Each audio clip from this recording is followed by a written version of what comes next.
Hello, and welcome. So I just got back from holiday the other day, just returned. I went down to Dorset, went to a really beautiful place called Eep Beach, stayed right near the beach. And it was just a really beautiful, idyllic place, really nice beach. And it was quite a spontaneous trip, to be honest. Really, it was my parents' holiday.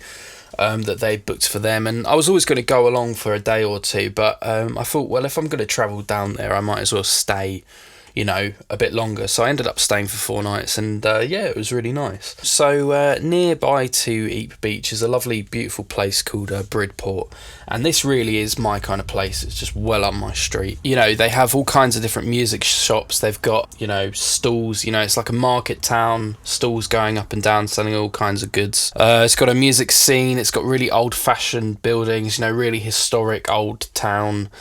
It's got an arts centre, it's got a retro cinema, so really properly up my street. If I lived around there, I'd be going down there like all the time. And I did take plenty of footage on my trusty Handycam camera, but I'm going to be saving that for a travel video, which I'll be posting sometime soon. In Bridport, I picked up a few things. There was a couple of record shops there, which I quite liked, but one in particular, which I really liked, and I have my dad to thank for this because he spotted it. It was right down, sort of hidden away on this sort of old industrial heritage site. I think Bridport is famous for making ropes, so this was like one of the old rope factories from long ago, and these industrial units and buildings have been converted into like sort of trendy businesses. My dad kind of described it as what Camden used to be like before Camden became shit, like most places in London now. And the shop had a really nice feel about it.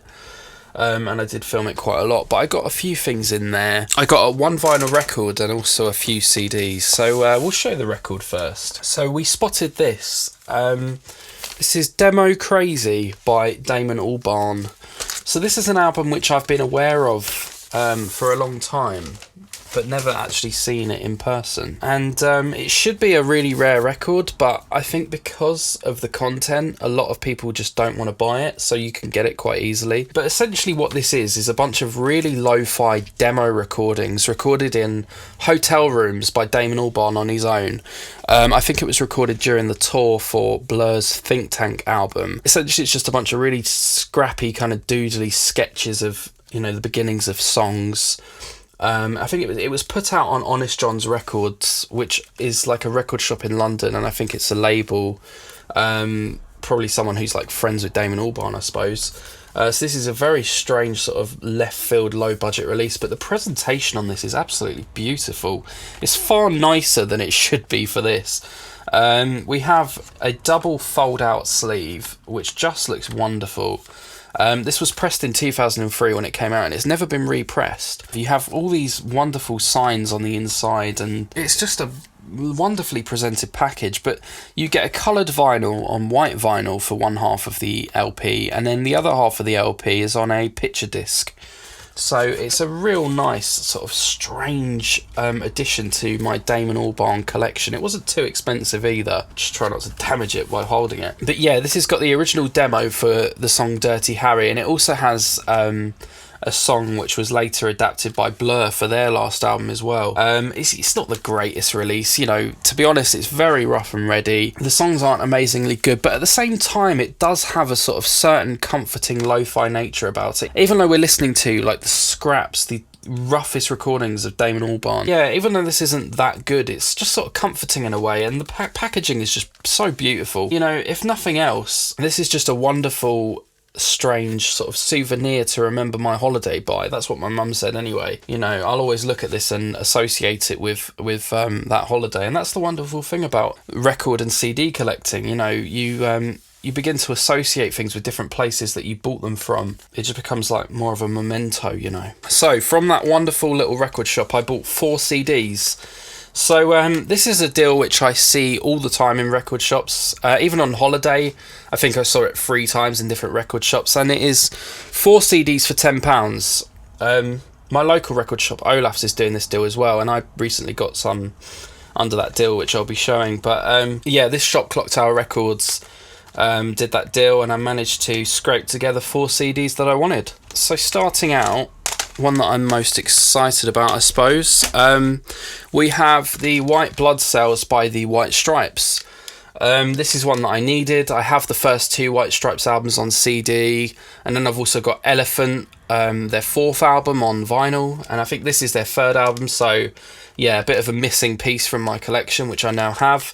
This is a really good album. I think it's one of their best albums. It's got the famous song Fell in Love with a Girl, as well as Hotel Yorba, a few others. Yeah, really good album. To be honest, I feel the same way about pretty much all of the early White Stripes stuff.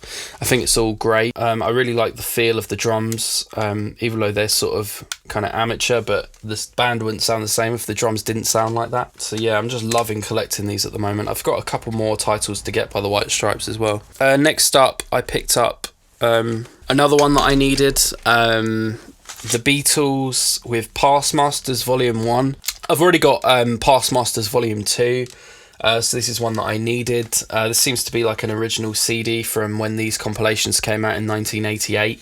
It's got a weird like hole in the disc. They had like 3 copies of this album in the CD crates, but this one I found to be the best condition. But it has got this really weird thing going on where it looks like the CD has holes in it. And I thought this was some kind of weird disc rot, but I played it and it plays perfectly. I think that's just something that certain old CDs from the 80s have, like that weird, like sort of weird imperfections where it looks as if there's actual holes in it, but you play it and it's fine. I've experienced that with a couple of other 80s CDs. But yeah, the idea of these was... they put them out in the late 80s, and I think the idea was that you could buy these and they have all of the Beatles content which isn't included on the album, so, you know, singles and B-sides. And I guess the idea is that you can collect all 13 of the main Beatles albums, and then you can collect these, and then you have everything, basically, without having any duplicates. You know, they clear up all the content that is not included on the main albums. But yeah, I already have Past Masters Volume 2, which... I really like. I love the old font that they use for the Beatles logo. So yeah, this is a much needed addition. So now I've got Past Masters 1 and 2. Volume 1 that I just got has got the German versions of songs like She Loves You, and yeah, they did a couple of songs in German. A couple of CDs by The Byrds. We got Fifth Dimension and Turn, Turn, Turn.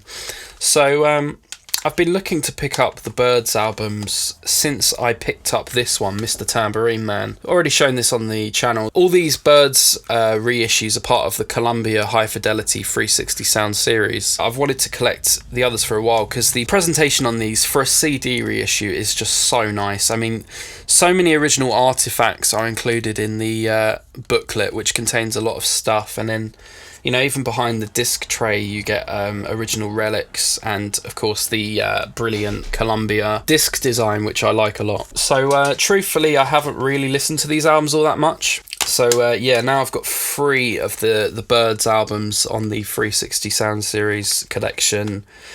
Definitely a few more to pick up. So, in addition to Bridport, we also headed down to Weymouth, another lovely seaside town full of fascinating relics and just beautiful things to look at.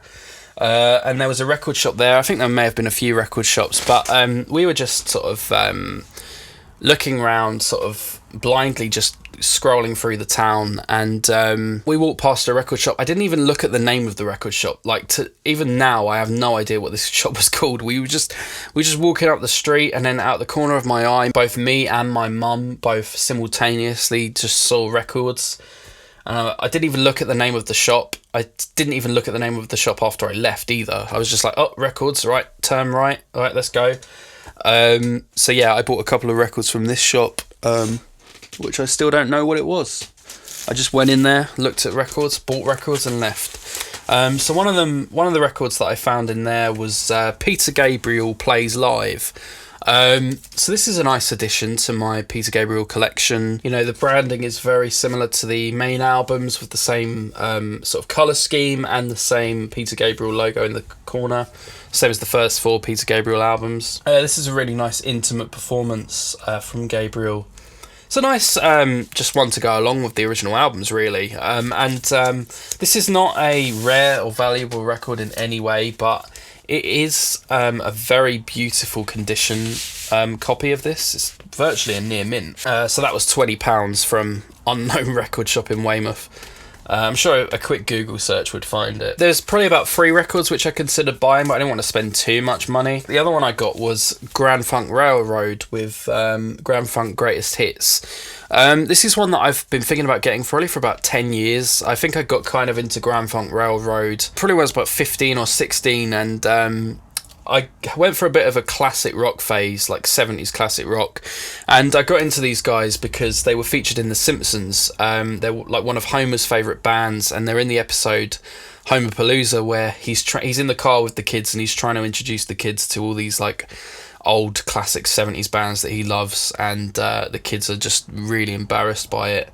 You know, all these kind of outdated bands which are very uncool. And one of the tracks from this featured in that, and I've just been hooked ever since, really. The track's called Shining On, and it's just so funky and just rocking at the same time. It's great. Shine on, shine on, shine on. These guys really do remind me of the Edgar Winter Group.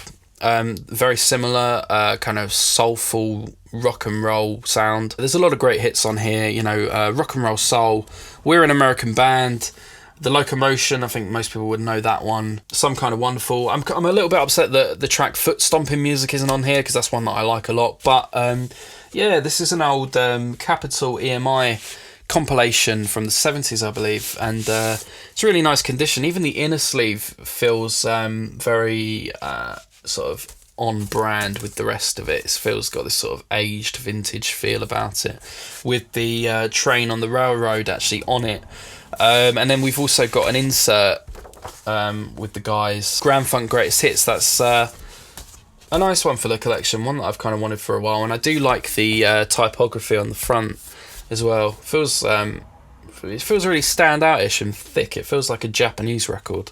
So yeah, that's it for now. And I've got so many videos planned for the channel. I really need to actually catch up. I've got quite a few ideas in the pipeline, just waiting to be filmed. So it should be pretty soon, the next upload. So I'll catch you very soon, and have a great week, and we'll catch up very soon. Cheers. Bye bye.